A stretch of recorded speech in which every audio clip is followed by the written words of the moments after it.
Alright, welcome to Storytime with Whisk-Wusk, the Whisking Wusk, owner of the greatest tale, a fine tale. Yes, it is a tale to be enjoyed. I recommend that you, I recommend that you, get a good,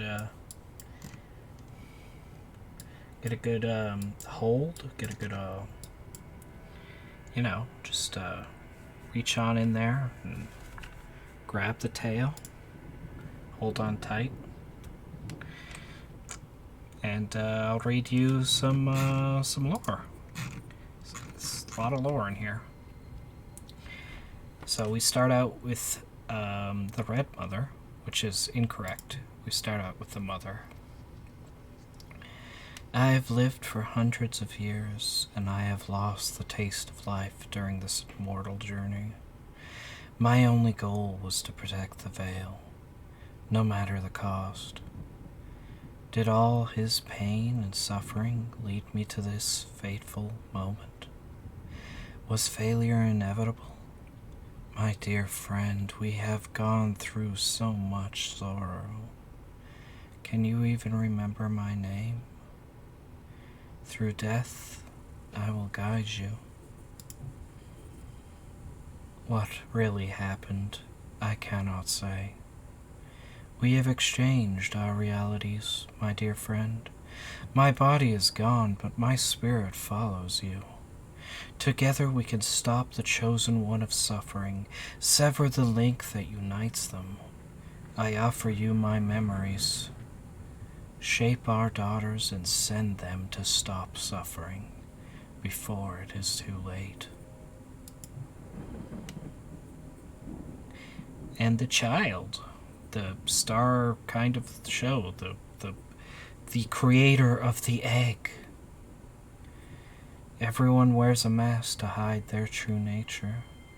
Adopted and then locked up by the deacon. The chosen one has lived in the shadow of mankind and daylight, dying from the plague but made immortal by suffering. The child was caught in an infernal spiral of continuous pain, strengthening his host and gaining immeasurable powers. An ideal specimen for the surgeon and his doctors, the child's body undergoes 1,000 tortures, exploring the farthest reaches of immeasurable pain, when hope came in the form of a young servant. The child finally perceived the human warmth that he had missed so much. An innocent love was born towards this sister who he refused to let near him, fearing she would be contaminated. How many times did the child have to clench his fists, his forehead pressed against the clay wall of his prison, to forget the screams of his beloved, assaulted by this false, perverse priest. And yet, despite the dangers, the young servant visited the child tirelessly every night.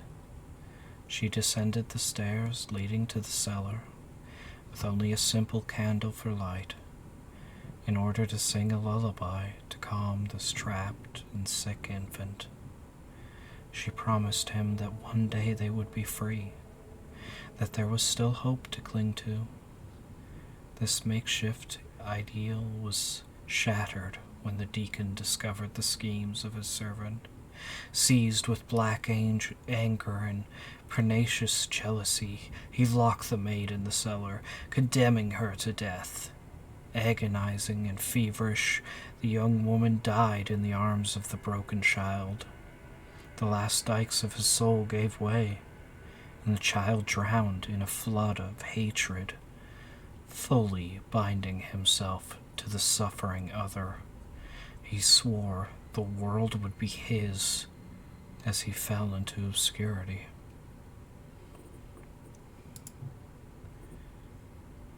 It's yeah. The brightest soul is a very fragile being. They captured them stole them from us before they were born. Save them, dear friend. Do not let the suffering other corrupt those we germinate. I couldn't bear it.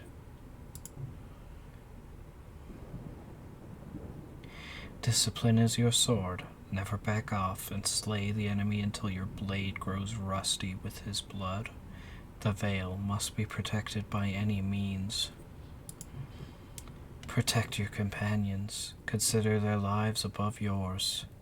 Each scar is a new medal. Your shield protects your body protects the soul. Remember this. Nothing counts as much as blood. May each bullet be sanctified with the blood of your enemies, and if you can, aim between the eyes. Your anger is ours now. Avenge those who have been slaughtered. Become the reaper of the unpunished executioners. I appeal to ultimate violence in the name of justice.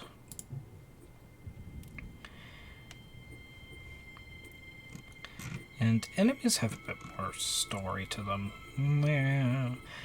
Day after day, they inspected the streets, observed the sick, and drew blood. Wearing their beaked masks, each visit by these cruel volatiles added a new chapter to my suffering. I have now remodeled them in my own way, and they obey me like broken puppets. Quarantine was declared, the city gates closed forever. By trying to protect themselves, they did nothing more than shut themselves up. A prison similar to mine, guarded by watchers that mistook madness for virtue. There were so many corpses. The river itself was teeming with the floating bodies.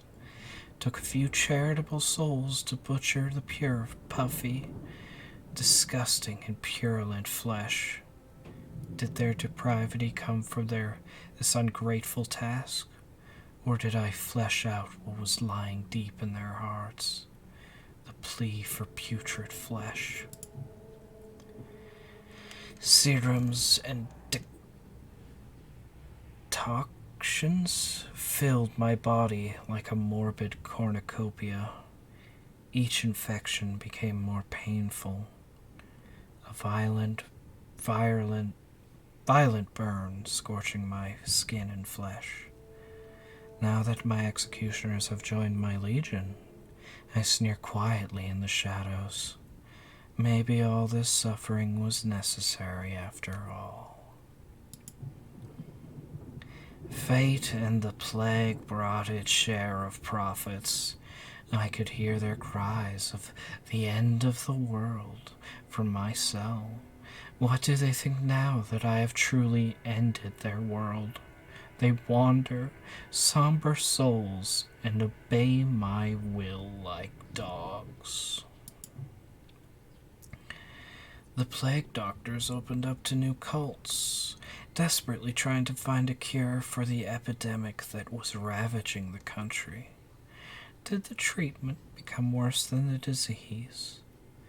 On every door of the city, esoteric painted acronyms appeared, while sinister murmurs of dark incantations flourished in the alleys. They were encircling me, and I sensed their inquisitive eyes behind their beaked masks. Despite my torpor, I knew it. They had come to the theater to view the play taking place on my raw skin. The scissors cut me apart. I could hear them again and again.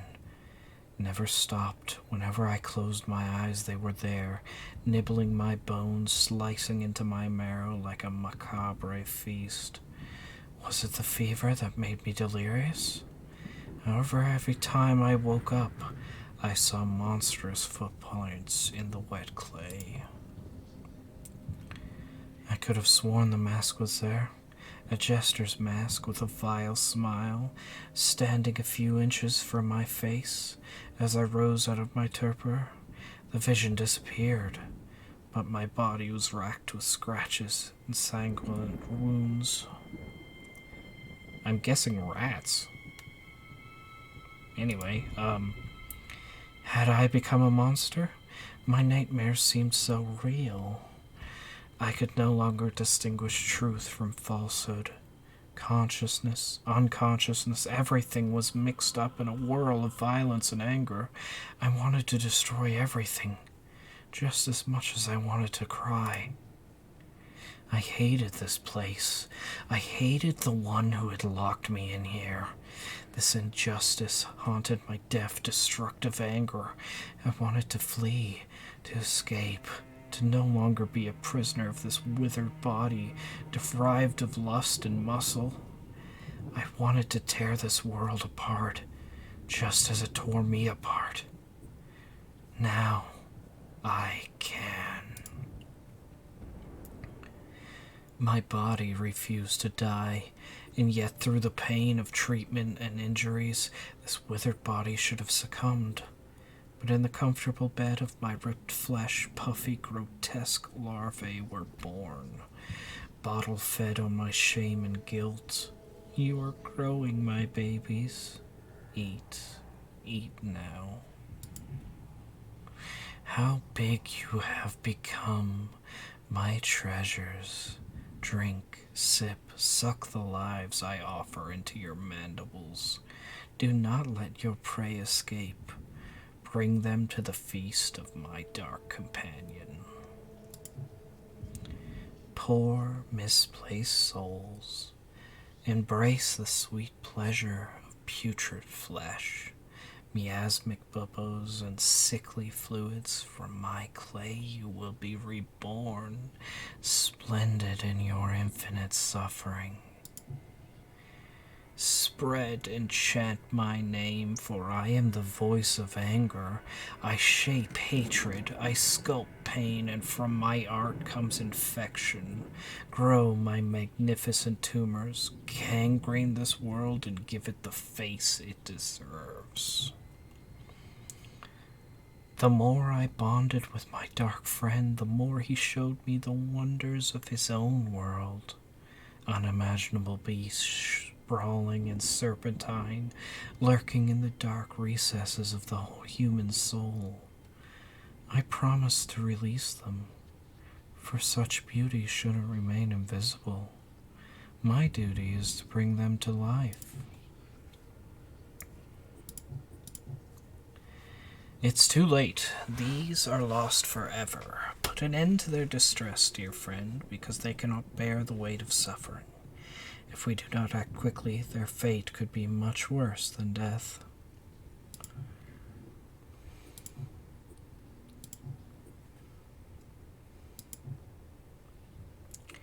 And, Corrupted Sisters just taunt you. So I'm not going to read that.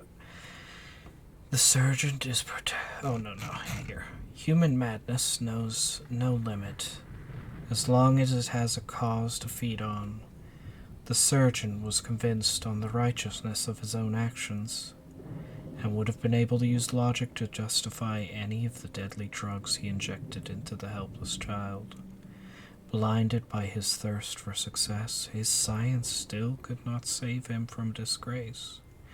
Now corrupted to his substantive marrow, the surgeon is nothing more than an empty shell of harmful convictions steeped in hatred. Any human heart can hide a core of pure cruelty, a black and viscous tumor. Pushed by a divine voice, the deacon adopted the child, but his heart was already too sour to love the poor creature. When the infant contracted the plague, the man of God locked him in his cellar, flooded and covered in clay, disgusted by this disgraceful child at first. The revulsion evolved into hatred.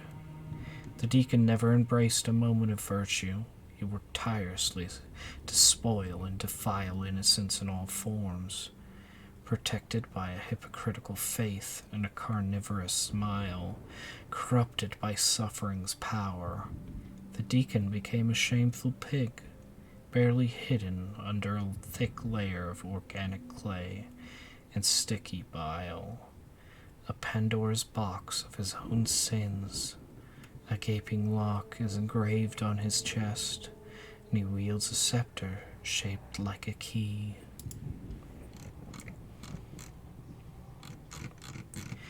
The orphan lost her parents, swept away by the plague, and became a servant to the deacon. Humming the rusty notes from a music box, the young maid pulled out a lullaby, a fragile flame in an ocean of darkness, especially for the miserable and contagious child. Trapped in the cellar of the deacon, a few words survive time and ages. Do not be afraid. I will be here. Your pain is falling away. The young maid, broken, beaten, and defiled by her horrible master, died in the arms of this unloved child, sealing the fate of reality. Egg. Among all others in the Parthenon, suffering is one of the oldest and most powerful. Invigorated by human pain for millennia, his power and influence has grown to bring him closer to the veil. Linked to the child, suffering gratified its host with immortality while feeding on his misery. When its chosen one fractured reality, suffering was incarnated as an egg, a nucleus of pure greed that awaited only one thing: to finally exist. Egg, egg, egg, egg, egg. Thus the abyss creature became a god in our world, a divine being thirsting for torment and painful grace. Suffering had always wanted to taste the exciting banquet, bouquet of reality, the tempting music of howls, the suave beauty of torture. Nourished by the daughters sacrificed in the fight against the child, suffering is now ready to reign over reality and shape the world his own way. Watch the white roses blossom. Why is child last? Is this alphabetical? Locked in a dark corner of a flooded cellar, alone in endless night, the child grew up in a house of pain and torture until he became the chosen one of the suffering other. Capable of shaping and giving life to his own traumas, the Prince of Darkness has but one goal: to give this cruel world what it deserves in return. With a shrill cry, he breaks the veil and tears reality, allowing his dark companion to be born into the world of the living. The dark corner is created, a place frozen in space and time between two worlds, where souls and flesh coexist to feed the nucleus of suffering.